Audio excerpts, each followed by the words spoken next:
Hey, what's up YouTube? It's Jodo Jake. Welcome back to the channel. So I have a fun short video for today. As you can see, there is quite a bit of Lucario promos on the table. Now, I've been in this hobby for about 5 years now, just a little over 5 years. And I mean like in it, like consistently, didn't fade out at any point. I wish I had done that when I came back in 2010, but you know, we live, we learn, and now I'm locked in. And over the years, I've taken a lot of inspiration from other hobbyists, other big known collectors, well-known collectors that have really made a mark, and kind of learned from their experiences, their plays, and one that really stuck out to me was cellophane. And by that, I mean promos, sealed promos, and not every single one of them is a W. But I believe Lucario V-Star is a card that I believe in. And I'm not trying to shill it, and I'm sure I'm going to get comments saying that I'm trying to shill this card. I will straight up tell you, I have over 100 copies of this sealed. I had been buying them when they were for anywhere from $1 to $4, and I plan to buy more. And this is from experiences not that I've seen and witnessed through other collectors. TCA Gaming, Rusty, shout out to Rusty. I've learned a lot from him watching his content, and he's always made really good plays on sealed promos. And I'm sure there's a few that I have in my mind that he has like hundreds and hundreds of. And I want to make a play, and I want to really see how much I can profit, honestly, from grading these. Now, Lucario isn't the biggest card, right? He's not the biggest Pokemon. Sorry, he's not the biggest Pokemon. And I think there's plenty of other big promos right now that will do much better than this card. Don't get me wrong.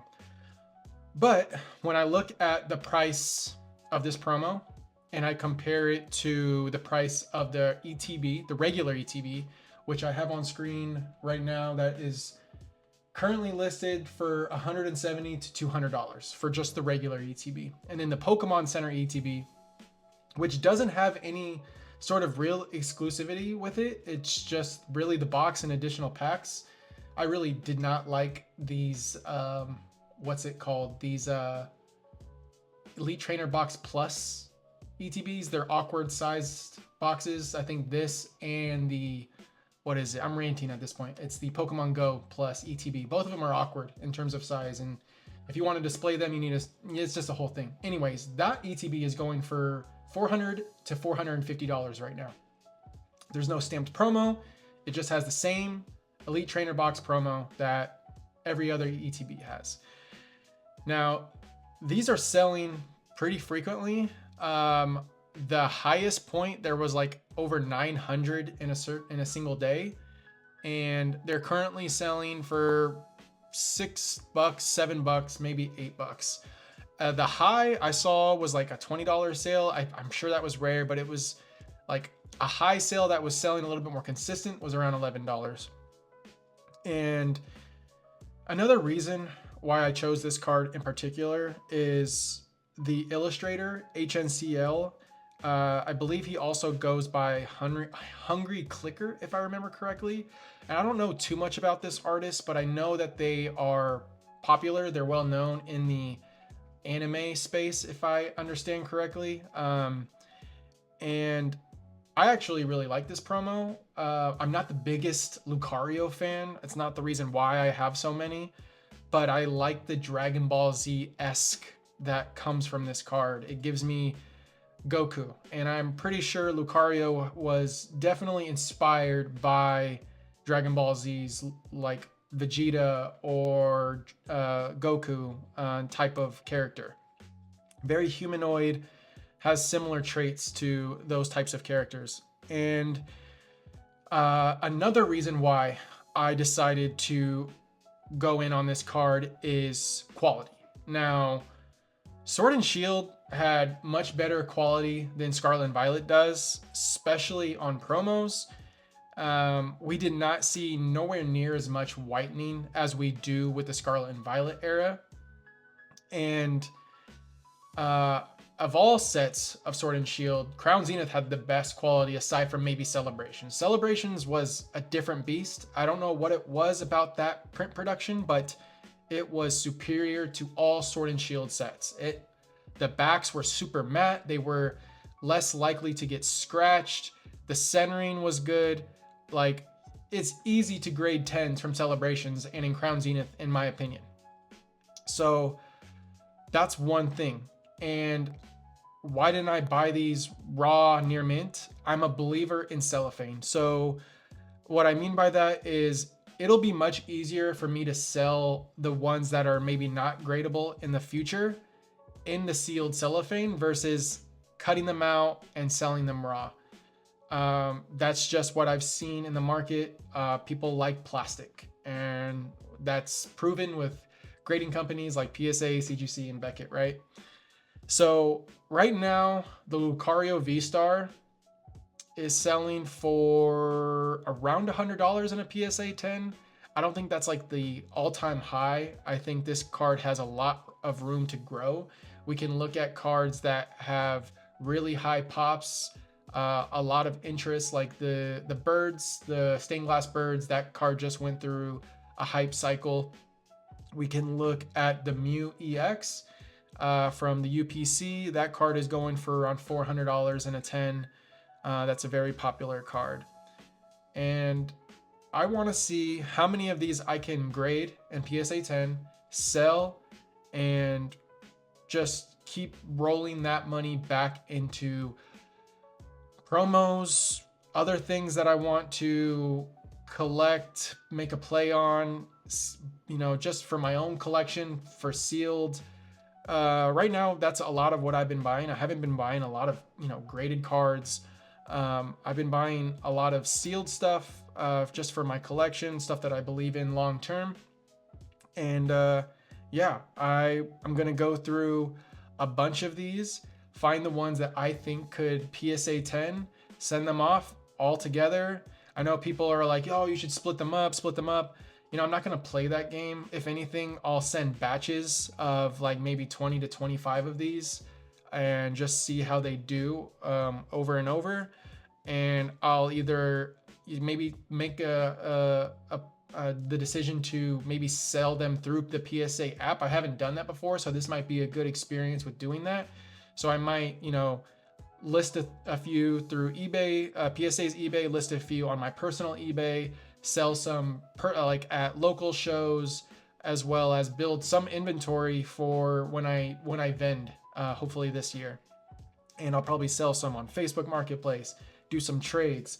But the idea is to take, you know, my cost basis on these are super low, right? And if I could turn, you know, after grading and shipping and purchasing these promos from, you know, $25, let's say, to, you know, like $100 and make about $75, I think that's good if I'm able to repeat that over and over. And I've done this before with a few cards, but I haven't done it at this scale. I'm hoping to send at least 75 of these. If I'm hoping I know I have like over 150 of these roughly.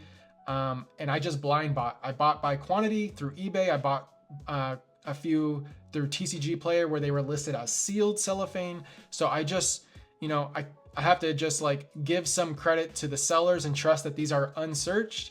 I'm sure a few of them that I bought were already searched, meaning that these were already looked at through the plastic to see if they would potentially be a PSA 10.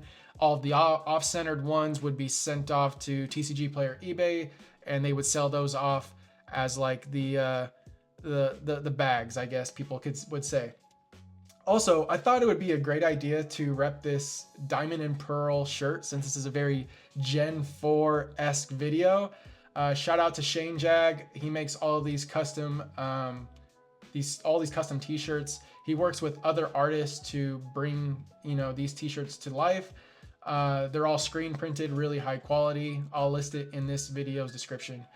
Yeah, like I said, I want to, you know, make a play, and I'm making it, you know, available to everyone that's out there. I'm telling everyone what I'm doing exactly so that they can see the results without taking any risk to see, you know, how something like this actually turns out.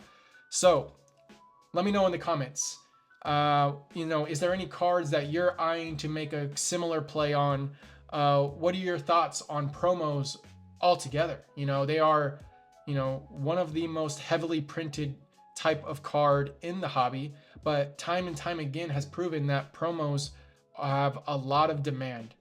We can look at, you know, like I said, the stained glass birds, Mew EX, Van Goghs, all of the Unagabas, like they're all promos. They're all like they all have some you know, interesting aspects to them, like the stained glass birds, you know, Van Gogh. They all have their own terms.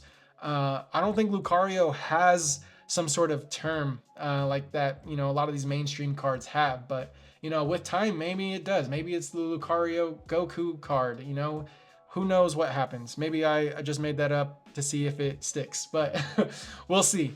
Anyways, I wanted to make a short video, talk about a play that I'm making in this space right now with the current hype and demand that we have, and see how it turns out. So stay tuned for more. If you like this video, more of this will come, and I'll start to, you know, throw these in as I have updates.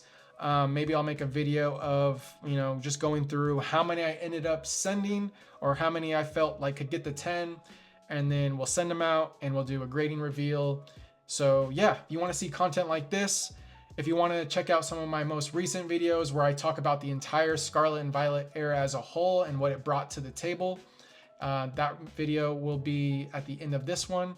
And yeah, until next time, y'all, happy collecting. Keep your head up. Make some money if you can. This hobby isn't going anywhere. Remember that. All right. Peace, y'all.